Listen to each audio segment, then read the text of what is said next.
Rajaji's views on nuclear weapons in 50s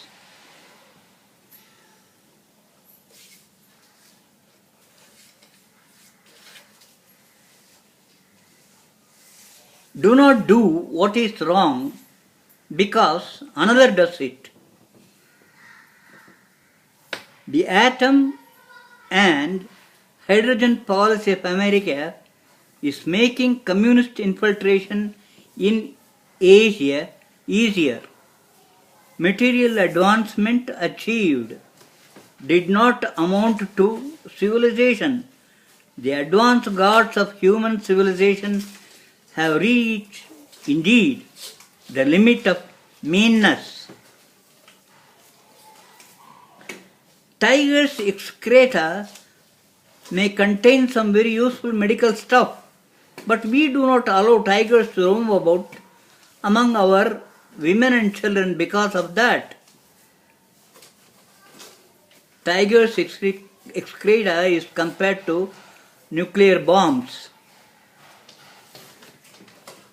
It is impossible and undesirable to put restraints on the search for truth, but it is desirable and possible to put restraints on the application of what we unravel out of the mysteries of nature.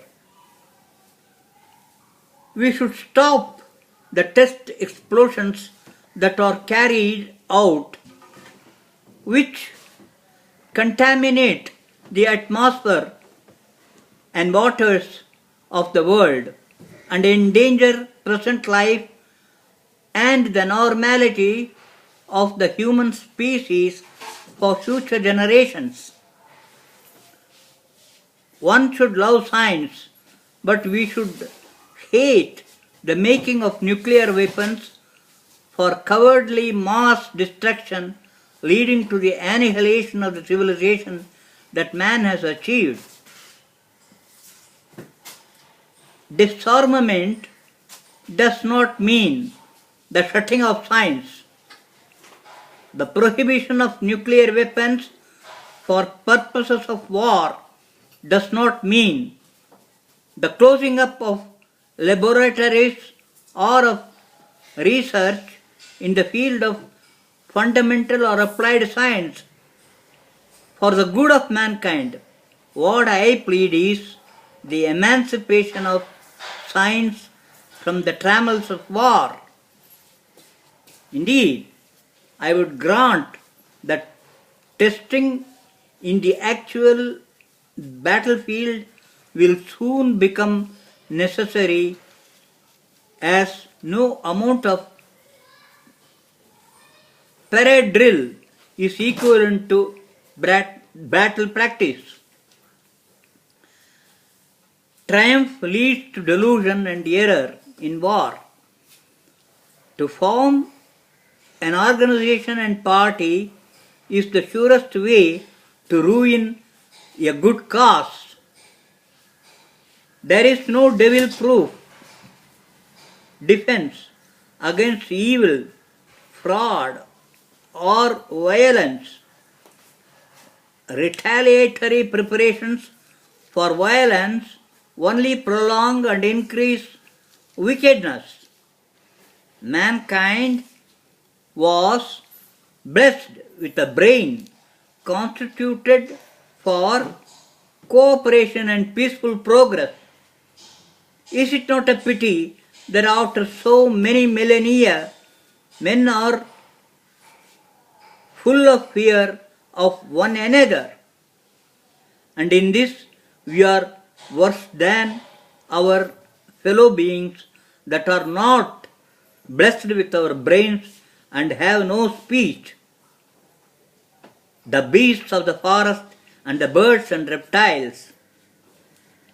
One saddest and strangest paradox of human civilization is the contradiction between what we all desire and what, notwithstanding that desire, we do.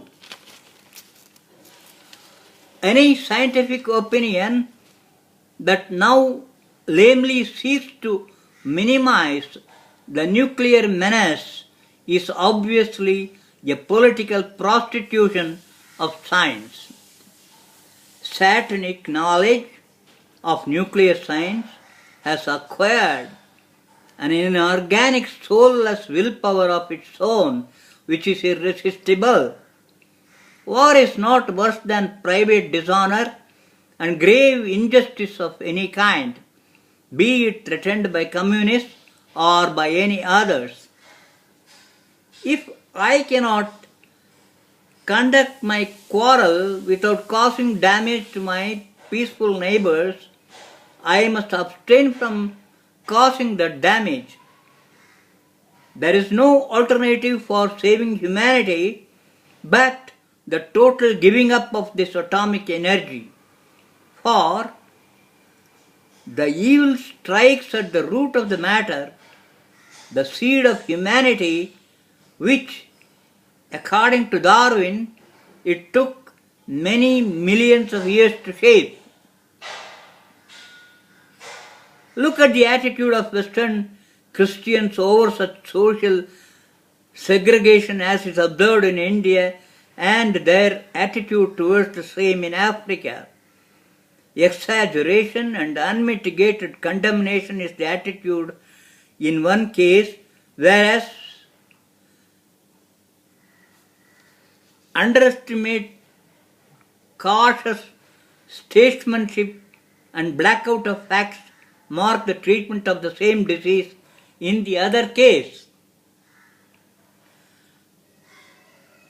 The nuclear explosions are a graver and more immediate danger than communism or Soviet Russia. There are occasions when the best use to which you can put a precious possession, that is knowledge of nuclear science, is to offer to lose it.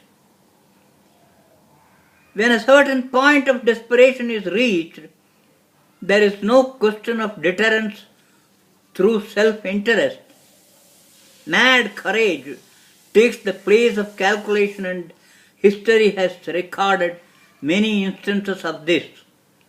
Indeed, I would suggest that the policy of hugging nuclear weapons is itself a dangerous copy of Hitler's vast errors. I have no objection to reasonable suspicion and reasonable vigilance, but I object to the misanthropy of unalterable distrust and uncontrolled, unreasoned fear. These are our real dangers and real enemies. We should not develop a kindly attitude towards evil, saying that evil has come to stay. There is irremediable catastrophe facing the world, yet the realists will not listen to Bertrand Russell or to the evidence of the greatest men of science or even to smaller men of the world among them, whom I claim to be one. USC wants us to be more afraid of Russia and communism than of cancer or genetic mutations caused by nuclear tests, a short-sighted policy to put it most mildly. The liberty to make these experiments and trials has to be curtailed when they impinge on the rights of others. What does contrary to civilization and is backed by brute power is barbarity. Civilization is on the downward curve leading to darkness. The evolution of nuclear power has captured the imagination of the rulers of the United States. After all, atom bomb is her own baby to whom She gave the baptism at Hiroshima. The mother loves her child. She does not realize that it is Saturn's progeny and hugs it to her bosom. And now Saturn promises to make the baby quite clean. The political institutions and way of life of the West are certainly far superior to those of the totalitarian governments. But in the matter of atomic and hydrogen weapons, they have displayed an attitude that puts them far below the Soviet government in the scale of civilization. The best and greatest use of what we possess is sometimes the giving up of it. It appears as if in the middle of the 20th century, reason stands dethroned. Can it be that it is God's intent that a transatlantic automatic hydrogen bomb must miss its way and stop to burst at some wrong place, and then reason wake up? Those who live by the bomb will die by the bomb. It's a tragedy that a question of which way of life is the better one is to be settled by exploding bombs like a duel with pistols to prove who spoke the truth. To some of us it would appear that he who is less effective with the bombs teaches the better way of life. There is a point at which man's instruments, unfortunately and without his knowing it, become his master instead of being his inanimate instrument. Cold War cannot be ended by any process that does not involve risk. We cannot go on piling up secret power and expect it to remain cold. Nemesis soon finds a fatal sparkle to explode it. Atomic knowledge, so to say, has polarized the entire world into communist and non-communist, and neutrality has forfeited the very right to exist.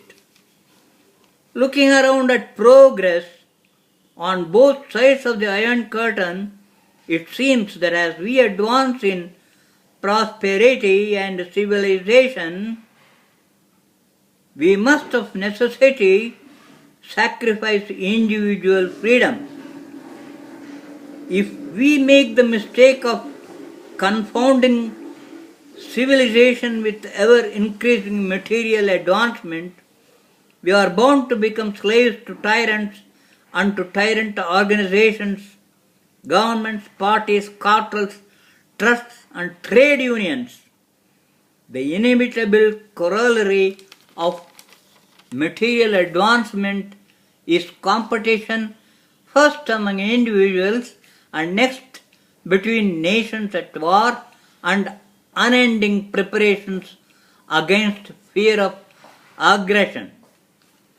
Competition, to be effective, has to be organized into coercion, and as the race proceeds, the coercion must become ruthless. When we have gone wrong, it is better to go back than to go forward along the same wrong path.